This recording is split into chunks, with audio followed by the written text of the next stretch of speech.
وَاذْكُرُوا نِعْمَةَ اللَّهِ، اور دیکھو اللہ کے رسول نے کتنا بڑا کام کر دیا،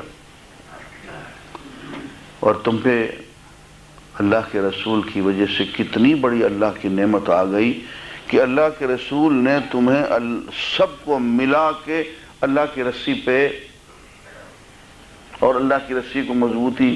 سے تھامنے پہ لگا دیا۔ یہ کام تم کر چکے ہو، اللہ کے رسول نے تمہیں اللہ کی رسی تھامنے پہ لگا دیا، تو جانتے ہو اس کا نتیجہ کیا نکلا؟ تم صدیوں سے ایک دوسرے کے دشمن چلے آ رہے تھے،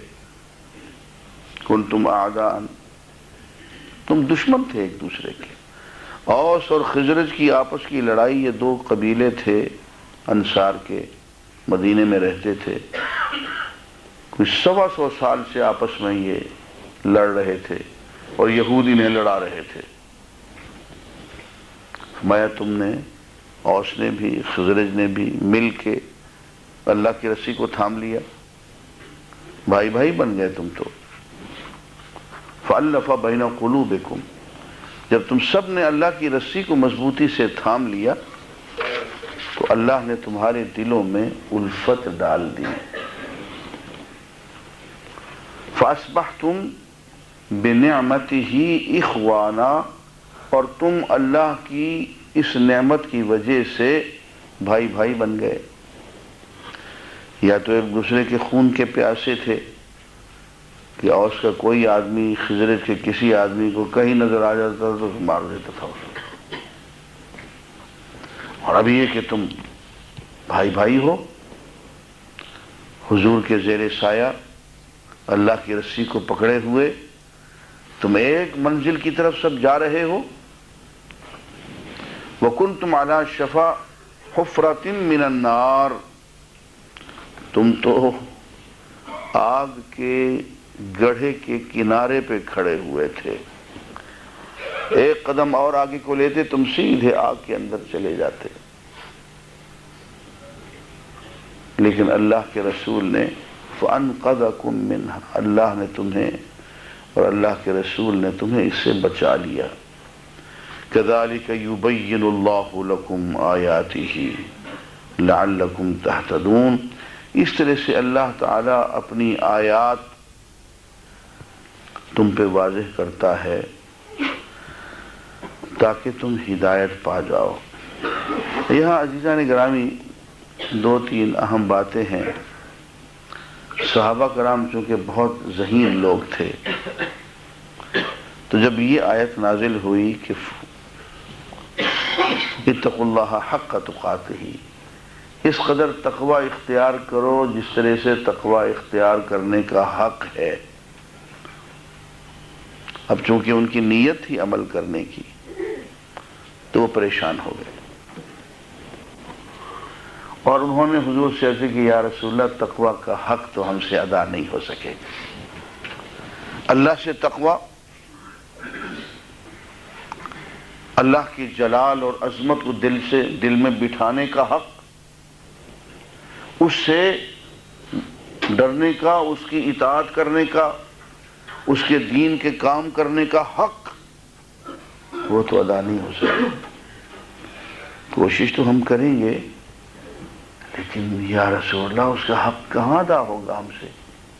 ہم تو ضعیف لوگ ہیں۔ تو اللہ تعالیٰ نے یوں آیات نازل کر دی، فَاتَّقُوا اللَّهَ مَا اسْتَطَعْتُمْ، اللہ کا تقوی اختیار کرو اتنا جتنا تمہاری استطاعت میں۔ فَاتَّقُوا اللَّهَ مَا اسْتَطَعْتُمْ، جتنی تمہاری طاقت میں، ہمت میں، اختیار میں، استطاعت میں ہے اتنا تقوی اختیار کرو، اور وہی مراد ہے۔ اور جو اگر تم نے اپنی استطاعت کے مطابق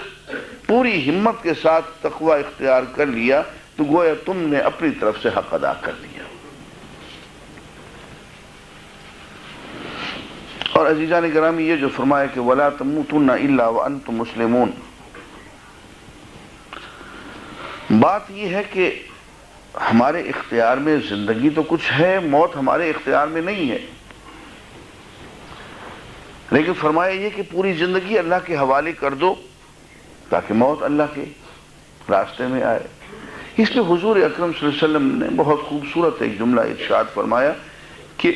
کما تحیون تموتون وکما تموتون تحشرون، تم جس طرح کی زندگی گزارتے ہو موت اسی طرح کی آتی ہے، اور جس طرح کی موت تمہیں آتی ہے ویسے ہی تمہارا حشر بھی ہوگا۔ حشر تک اسی عالم میں رہو گے اور اسی عالم میں تمہارا حشر بھی ہوگا۔ اس لیے نہ صرف موت کی کیفیت بلکہ حشر تک کی کیفیت جو ہے ایک لحاظ سے تمہارے اختیار میں ہے، جیسے چاہو بنا لو۔